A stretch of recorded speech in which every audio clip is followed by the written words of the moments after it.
Le président nigérien arrive à Nouakchott pour participer au forum sur la paix en Afrique.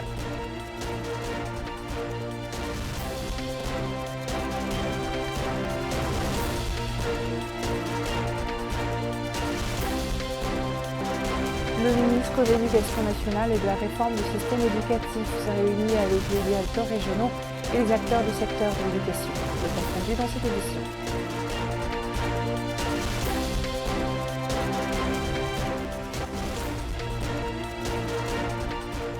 Une délégation du Royaume de Belgique tient à Nouakchott une série de rencontres avec les membres du gouvernement.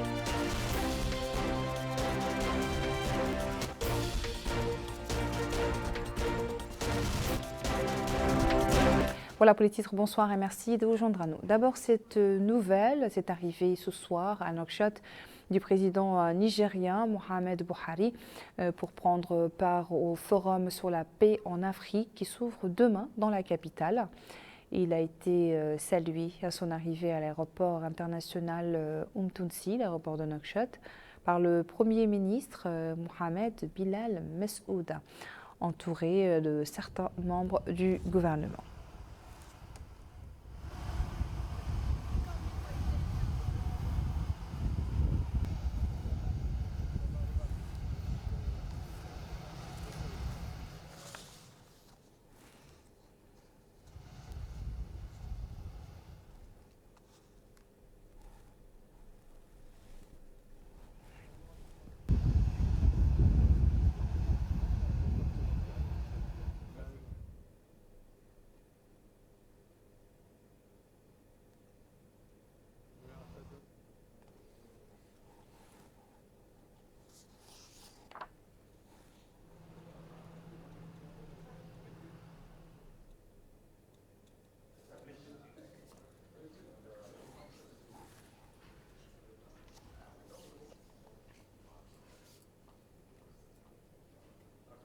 Autre titre de ce journal, une délégation de la Belgique se trouve présentement en Mauritanie, conduite par l'ambassadrice du Royaume en Mauritanie, résidant à Rabat et accompagnée de l'ambassadeur envoyé spécial de la Belgique au Sahel. Elle a été reçue ce matin par le ministre de la Défense nationale, Hanan Sidi. Les entretiens ont porté sur les relations de coopération bilatérale et les sujets d'intérêt commun.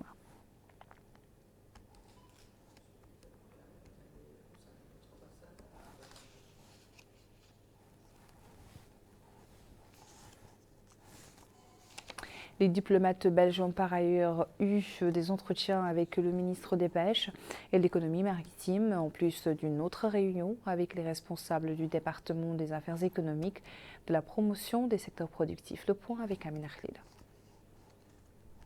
Développer la coopération dans le domaine agricole à travers le transfert des technologies et le savoir-faire est l'objectif principal de la visite de la ministre de l'Emploi, de l'Enseignement supérieur et des institutions, porte-parole de la communauté autonome espagnole de Murcia.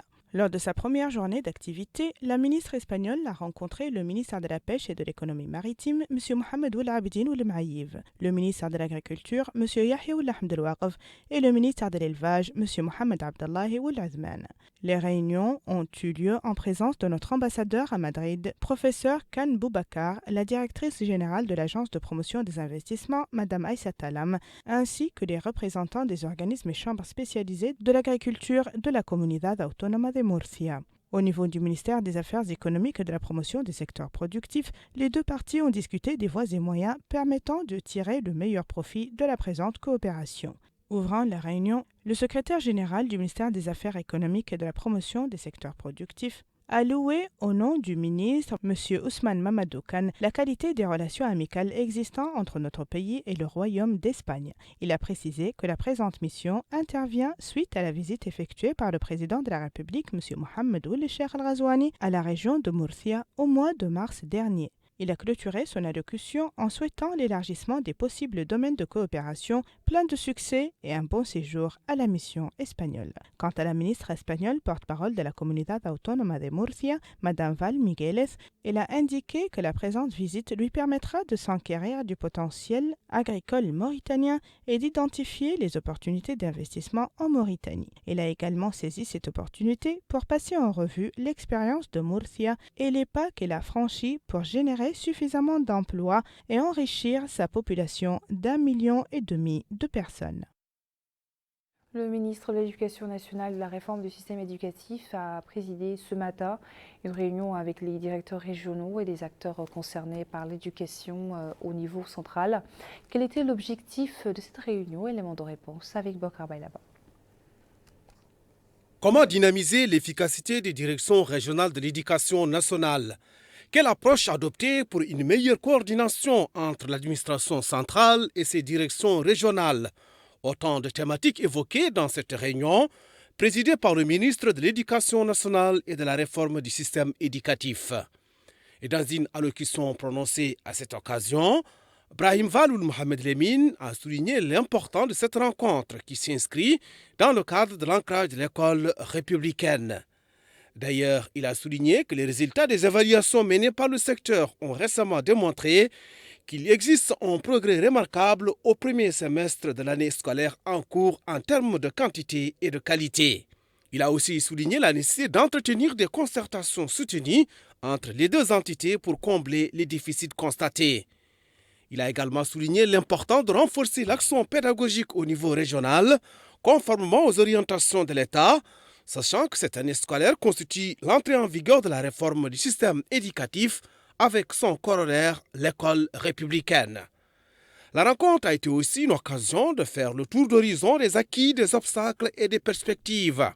Et à ce sujet, l'assistance a été édifiée sur les grandes orientations dans le secteur de l'éducation nationale.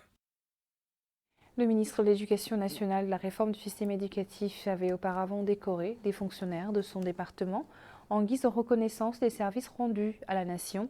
C'est ainsi qu'il a décoré au nom du président de la République de la médaille de chevalier de l'Ordre du Mérite national Fatimetou Cher Samba Ili, chargé de mission, et Sidi Mohamed Hadimin Jelvoun, et de la médaille de reconnaissance nationale El Hassan Mohamed Mahmoud, professeur de physique-chimie, de la médaille d'honneur deuxième classe Médika Mohamedan Enias, institutrice à l'école Ibn Abbas de Toujenine, et enfin de la médaille d'honneur troisième classe Béchir Mamadou Gueye, instituteur à l'école El Iman Malexi et Arafat, et Cheikh Sidi Ahmed Aïd Sissi Mohamed Planton.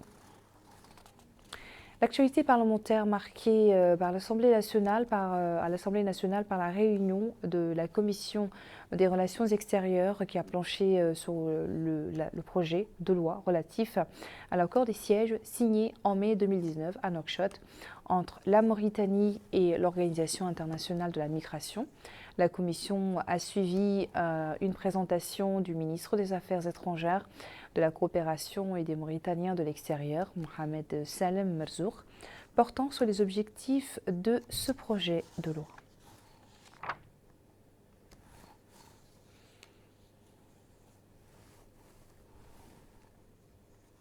Nous restons dans l'hémicycle qui a abrité la réunion de la Commission de la Justice, de l'Intérieur et de la Défense consacrée à l'examen de 6 projets de loi organiques en exécution de l'accord politique signé en décembre 2022 entre le gouvernement et les partis politiques relatifs à l'organisation des élections législatives et régionales, municipales également, par voie consensuelle.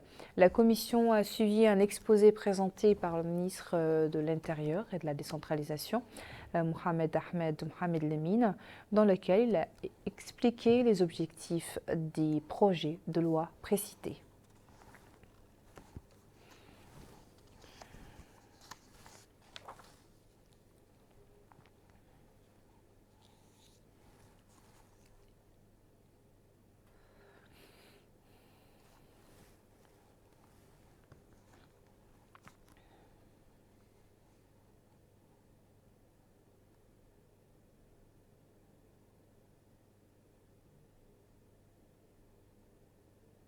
L'actualité dans la ville d'Alec, marquée par l'organisation d'une journée porte ouverte sur la discussion du rapport annuel de la Commission nationale de l'initiative de transparence dans les industries extractives. Abdullah Damaba.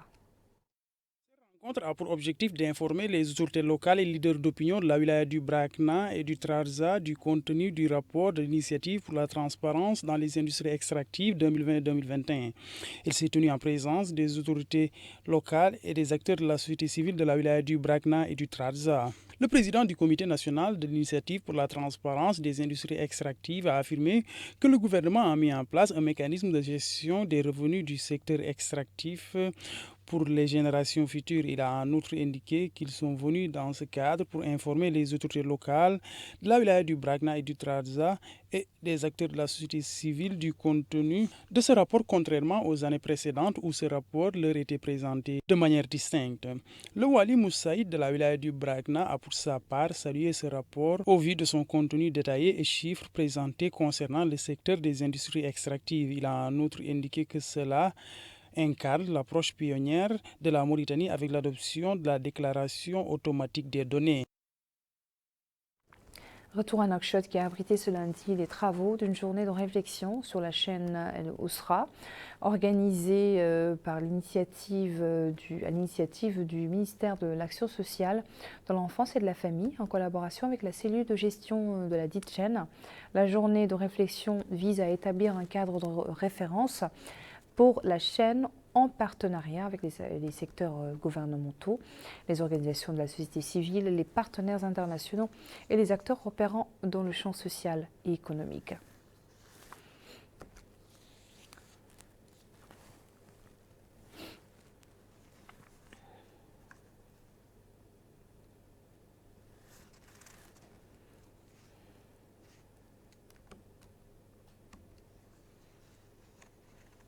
La capitale a par ailleurs abrité une session de formation organisée par la CENI au profit des instances chargées de superviser les préparatifs des prochaines élections.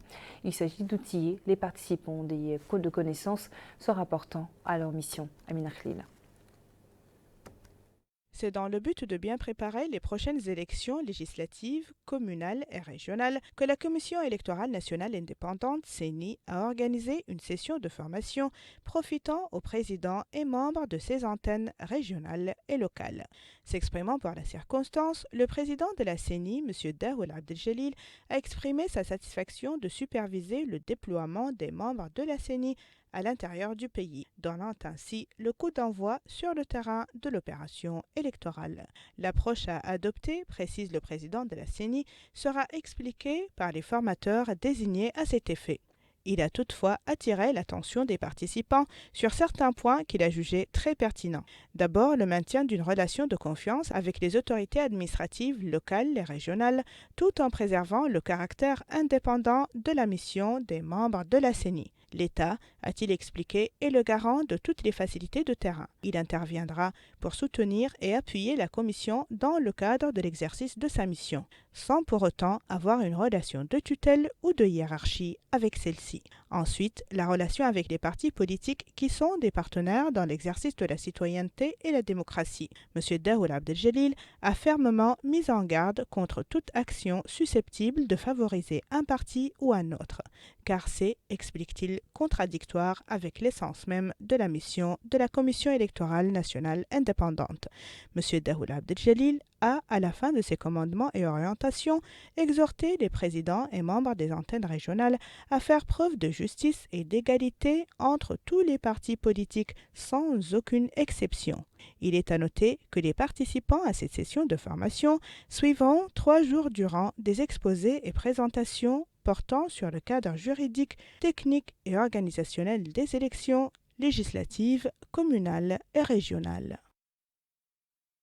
Alors, on referme ce journal, la visite effectuée aujourd'hui par le Wali de l'Inchiri à l'école 9 de la ville d'Akjouj, dans le but de s'informer sur l'état de cet établissement et du déroulement des études. Abdullah Damaba.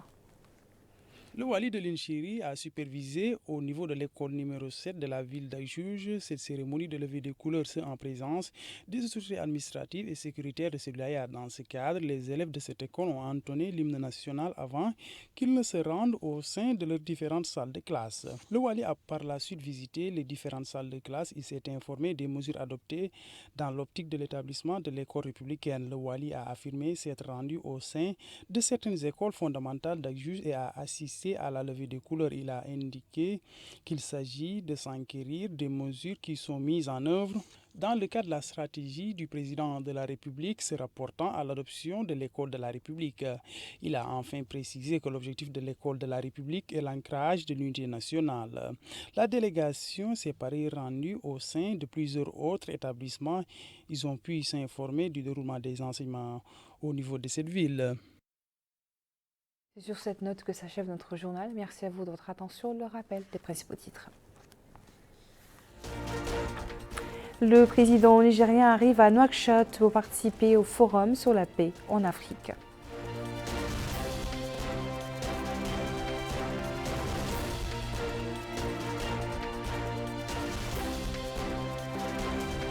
Le ministre de l'Éducation nationale et de la réforme du système éducatif se réunit avec les directeurs régionaux et les acteurs du secteur de l'éducation.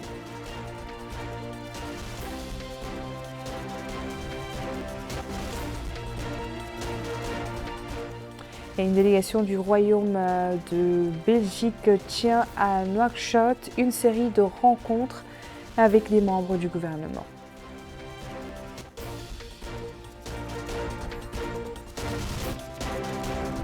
Le programme continue sur le Mauritanien. Tout de suite, votre émission Zoom sur. Restez avec nous.